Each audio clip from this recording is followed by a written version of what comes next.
Oh, Lover Duck, he's back. Yes, I am. Who is he? He's Nathan. What is it? It's a Recovery Month update. If that means nothing to you, then I shall tell you that I am the guy that did that thing. You know the thing, the Recovery Month thing?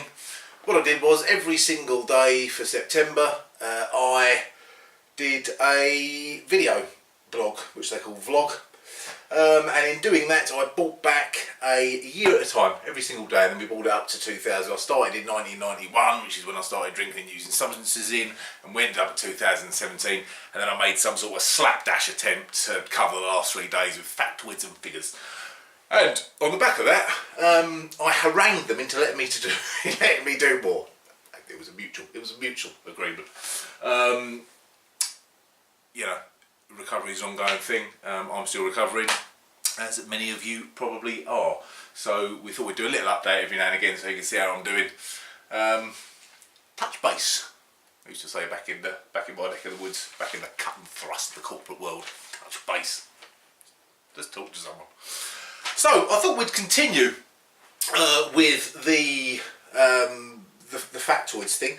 It's a nice way to ease me back into doing this. You know, the comfort blanket of a scribbled note, and comfort blankets are there. Here they are. What have I got? So, facts around addiction to alcohol and drugs. I don't like alcohol and drugs, just drugs. Alcohol, after all, is a narcotic. From that guy, the word narcotic comes from that guy, Narcissus, the guy who looked in and became obsessed with his own reflection. And the reason it's linked to that is because he was unaware that it was him in the reflection. So, you know, to be unaware, to be asleep, narcotic, Narcissus. Didn't know that? Now you do. Get on with it now. Got stuff to do. Right, what have we got here? We have got supporting a drug addiction costs on average 150 quid a day. God. I wonder if I can afford the occasional pizza now. Don't start. What we got? Co-occurring disorders are very common. So things like OCD, anxiety disorders, PTSD, depression, bipolar, personality disorders, psychotic disorders, all co-occurring things that are not uncommon. It's a mental health thing again, isn't it? How many times do we have to bang on that they're one and the bloody same? You know, second class. It did remind me actually, because when I was getting detoxed in the hospital at L'Hôpital, near the end of the detox situation, I was, for all intents and purposes, getting ushered out of the bed, you know, on your move. And I remember in my half befuddled state, I was befuddled, let's be fair, I remember the consultant coming in and saying words, something along the lines of, you know, we can't keep you in here forever, son, we're going to have to usher you along. And the impression I got was that what he was saying was, I can't remember the exact phraseology, but he used something along the lines of, you know, we need for a real patient. We need for someone who's actually ill. I remember that very clearly. So the view was I'd taken this choice to have this illness and smashed myself to bits, and it was nothing to do with mental health, and it was all a moral decision. Of course it was. Of course it was, Doc. Don't get me wrong, they did a fantastic job, they saved my life, but it's just that view, isn't it? It's that view. Most people have got it. Don't say everyone, Dave. A lot of people have got that view. We've got at least half of all major crimes are linked to drug abuse or drug addiction. Well, half of all major crimes. You get half of all of them. Don't blame me for these. Hastily scribbled down from the internet. Again, preparation. Preparation's key for these things, I think. Now, in regards to, we skip back, don't we, with that guy's comment, in regards to, you know, make room, we need it for a real patient, not just you, Sonny Jim, you know. You're lush, laying on the bed, so deliberately trying to drink yourself to death. it says here addiction is linked to a variety of things. Is the common perception, genetics, environmental factors. We've got, which family upbringing, in other words, developmental factors, past traumas, all linked in, mental health, all linked in. Not just waking up one morning and deciding that's what you wanted to do. There's also psychological factors involved. Things like, are you reading this off this bit of paper, Dave? Yep. Distress tolerance, impulsivity, the ability to emotionally regulate yourself, all linked in, all factors. Many pieces in the jigsaw that make up that final thing when addiction gets you in a headlock. And we've also got here. It's not a fact, but I was looking through. Well, it is a fact, but it's not one of those ones surrounded by symbols and numbers and percentage signs and stuff. And I was reading bits and bobs around. I thought I'd get a few interesting factoids. He's used the word factoid again. I hate it when he does that. There was this little thing at the bottom of this list, and it said relapse does not equal failure. And no, it doesn't. It doesn't. One more time, it doesn't. Because with that you get all things connected with it. Shame, guilt, anxiety, hopelessness. I don't need to look at the list. It's been faced in front of me. I have not relapsed. Is it possible I may? Yes, damn well sure it is at the moment. Praise be to the universe, the God, or whatever you want to call him. I have not. That is always number one on my to-do list, because everything else is bloody irrelevant after that. But all those things, relapse doesn't equal failure. It is part and parcel. It comes with the territory that we're dealing with. Start again. Go from start of the basics. We'll touch maybe more on that later, because that's a huge topic. And for once, I'm not talking about chocolate, which is a huge topic. So, in the true spirit of update, what have I been up to? The first one I think you'll be saddened to hear is that yes, do you remember that work that I did? It was not voluntary, yet there was no financial incentive for me to complete that particular work. Do you remember that? With the crew, my posse, my G's. It's been a while, about a week. It's finished. It's finished. It is no more. All done. Strange actually. I actually developed some really good friendships on there. I learnt a lot. I learnt about some of the local vernacular, the local dialect. What words like bait and bear mean. Trust and all that business. I'm down with the kids. I'm into MC Hammer and all sorts. Big Fun, Bros, the lot. Into them all. Genuinely learned a lot. And met some lovely people. I'm a sucker for punishment. I'm actually going back. One of the supervisors asked me, would you go back and do a Christmas dinner for some old dears in the church? Yeah, go on. Sign me in. Tragic, isn't it? Tragic. Well, I thought I could help. There was a few tears from some of them when I left. I don't know, tears of relief. It's been lovely having your knife. For crying out loud, go. So I'm going to go back and help out. An experience, one not to be repeated. I dare suggest. Ironically, it's actually helped me sort of rehabilitate physically. There's manual labour involved. I can dig a foundation. I can chop a head and I can paint a fence. I can do stuff. Previously these hands were good for pressing keyboards, picking up phones. Now, see me go, unbelievable. But DIY SOS. So that's all come to a conclusion. It was actually funny because some of the characters.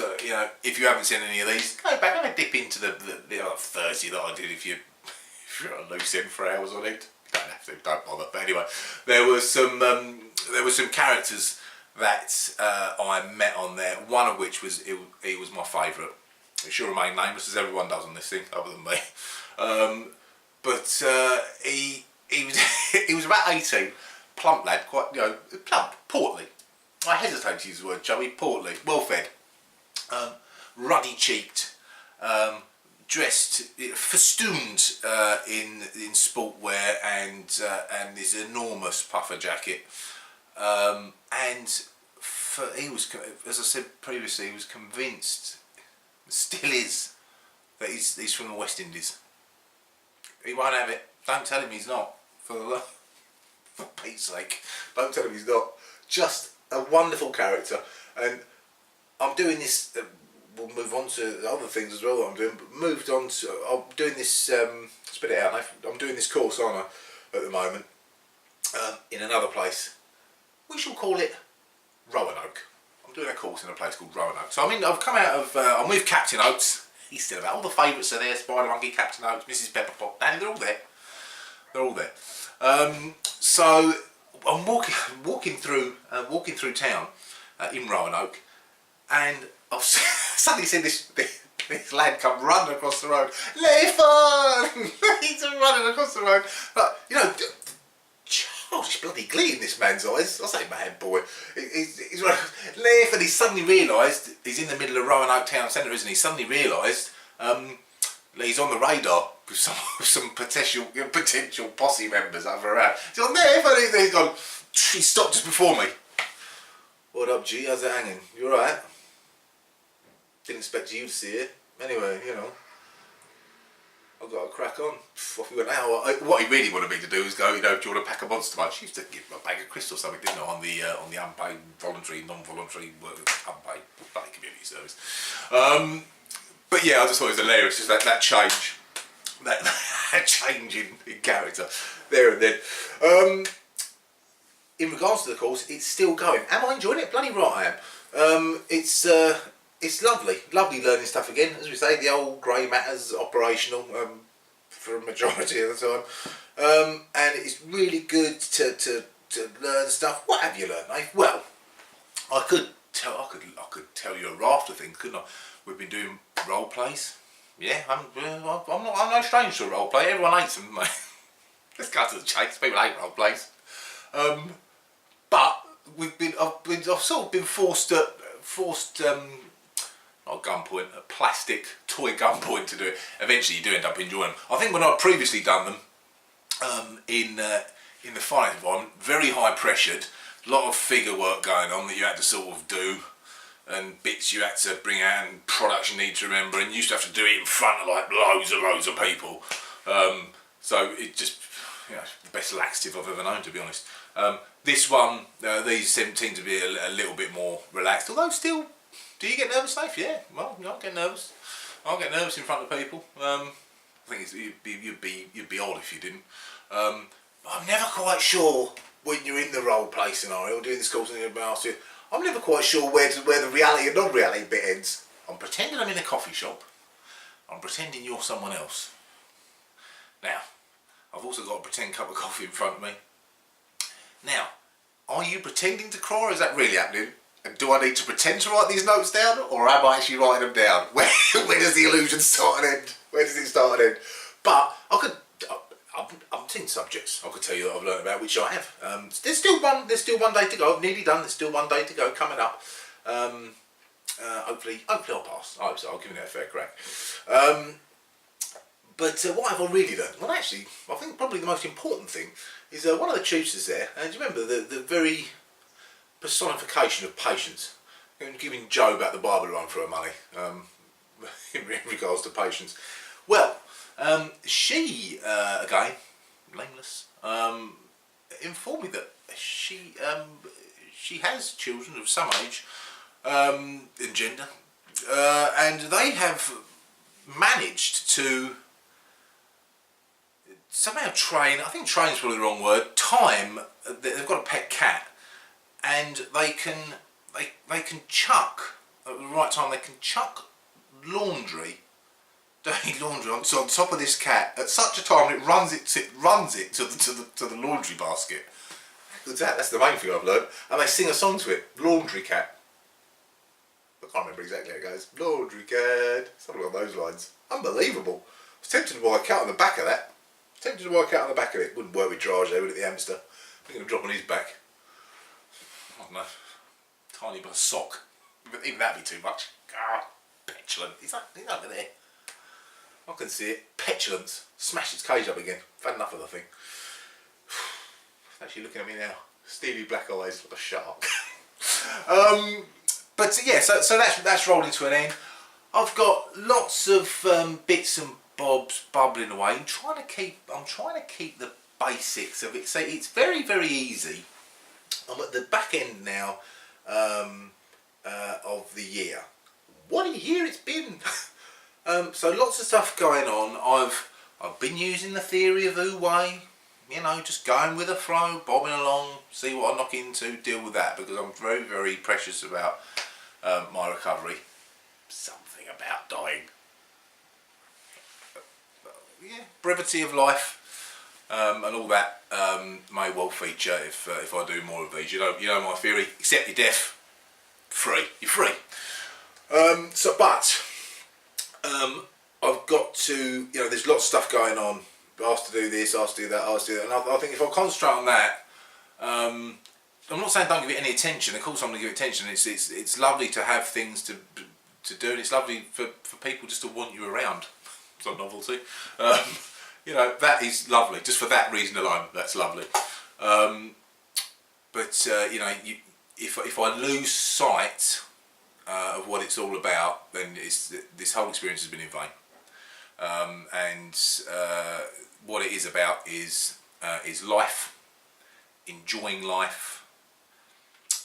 the human experience.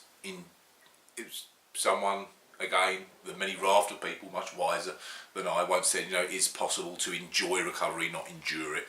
And I'm enjoying it. And if I lose that, then more fool me, you know, more fool me. That's, you know, I have become, I'm going to go on about it. I've become aware of how short life is.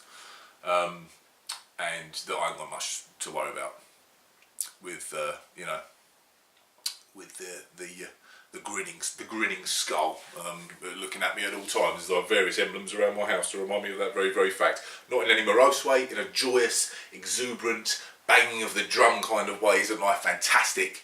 It's here for a bit and then it's gone. Let's all have a bit of fun. So I'm not losing sight of that because I've been reminded recently of how bloody fragile recovery is. It's, you know, obviously I move in these circles. My friends and people I associate with are all associated with recovery or addiction. I'm either in it, around it, talking about it, and doing it. You know, in many different levels. And do your basics. You know, it's so easy. It's, you know, hard fought abstinence, hard fought. And it easily slips out of the fingers if you don't do the basics right. What are the basics, Leif? Are you going to give us some advice? No, I'm not. I don't give advice. But what I will do is say what I've done, and if you want to measure that up against what you've done, and take from it what you will. So what I make sure I've done is I've made sure I surround myself with positive people. I daily have a look back over the day and think, what have I done, what could I have done better as a human, not in some sort of administrative way.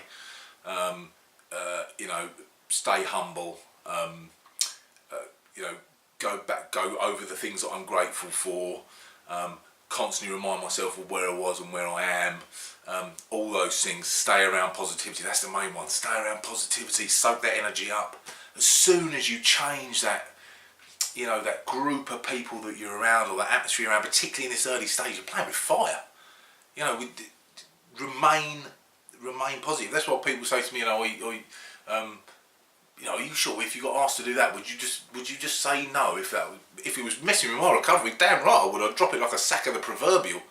No matter what anyone asked me to do, no matter in any way, shape or form, whether that be for employment or giving a speech at someone's wedding, or appearing live at the London Palladium to play the Spoons, whatever it was. If it was gonna threaten my recovery, I would drop it. because it's, the thought of going back there is so scary, and so easily done, with this illness I've got. So I mean that's all really. So it's all of structures. I'm bloody hell keep structure. I've actually got a bit of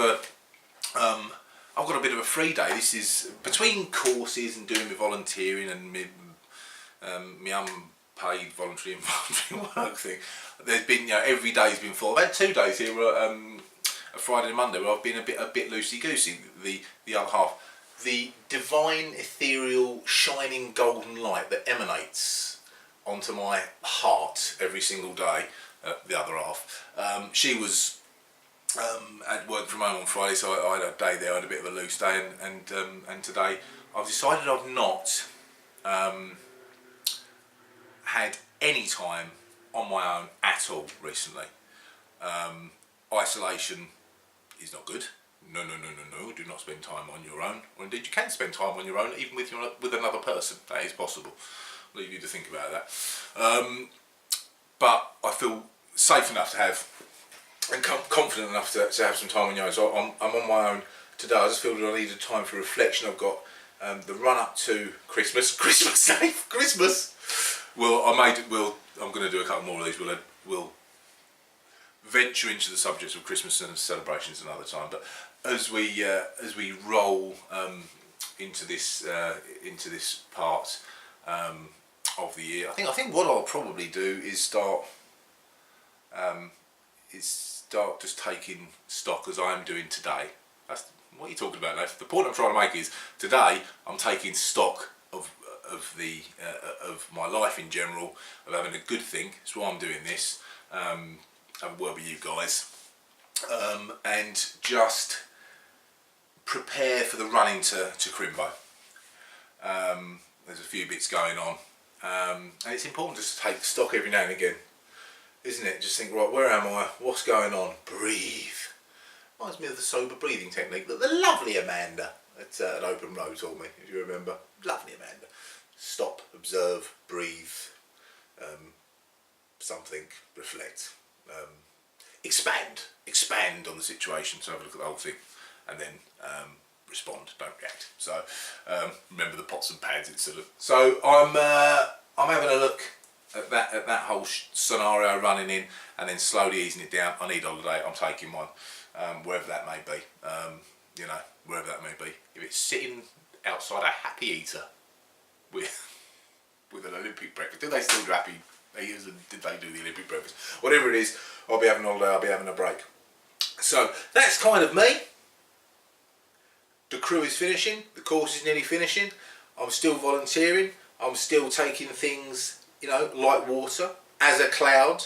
I'd urge you to do the same. I don't rush anywhere, or I try not to, or if I do, I've tried to develop the art of moving quickly, calmly, and always looking at the basics. Look at the basics of my life. It's still early days for me, and just going over those basics and being very, very, very careful of what I do, the company I keep, and the language I use internally and externally. Now, a couple of questions you might be asking. Nathan, I enjoyed that thing you did over September. I'm glad you've come back to give us an update, because God, I miss you. Are you still obsessed? Have you got a mild, if manageable, cross addiction to pizza covered with additional mozzarella? Mazza! Yes, I have. That's one. The other half, the diamond within me. The other half actually put the kibosh out of the weekend gone. We were still doing the thing. I still love being out in nature. I've still got Christmas flute music playing. I've managed to buy some incense sticks, and I'm still doing all that relaxation thing at the weekend. I love all that. But she put the kibosh on the pizza idea. Heartbroken. My dad loved it, because he'd had one, I think, and he'd be laughing. He got me onto the old thing, and now he's eating it. I'm not. Damn him. Still doing that. Next question, Nath, is do you still think that Coldplay are the greatest band ever formed? Do you think they are instrumental in changing the way we perceive music? Are they better than the Beatles, Pink Floyd, the Kinks, Bob Dylan? Yeah, yeah, absolutely. Leonard Cohen, yeah, better than him. Better than Neil Young, yeah, better than him. Better than him. Absolutely. Queens of the Stone Age, yeah. Green Day, better than all of them. Stop giving me band names, because Coldplay are number one. So yes, still think they are. And are you still obsessed with Lance Armstrong? Yeah, I am. And you can still log on to his website. I'd urge you to do so. have a look at what he's up to. Look, it's been absolutely fantastic keeping up with you. There's lots of stuff going on. I've got lots of bits and bobs coming up with various people around this subject, and all of which I'm really looking forward to. It's lovely to be asked by people to have a blather to them about this subject, and quite frankly, I am enjoying it and will continue to do so. If I don't, I won't do it. I'll keep you updated. I might just do one. I might every now and again just pop one in. I'm a loose cannon. I can do that. Loose cannon. Strolls in the Woods, Antiques Roadshow, rock and roll. So yeah, I'm definitely going to keep in contact with you. Sort of once every sort of minimum 3-4 weeks for the foreseeable, until you go, Nathan, for the love of everything that's holy and right in this magnificent, surreal, bizarre universe and all its parallel equivalents, please stop doing it. Until that time, we'll stay in contact. And it just leaves me for one thing, and they've come floating in through the window like feathers on a summer's breeze, and those two things are peace and love. I shall pick up those feathers and give them to you. I'll see you around soon. Take care.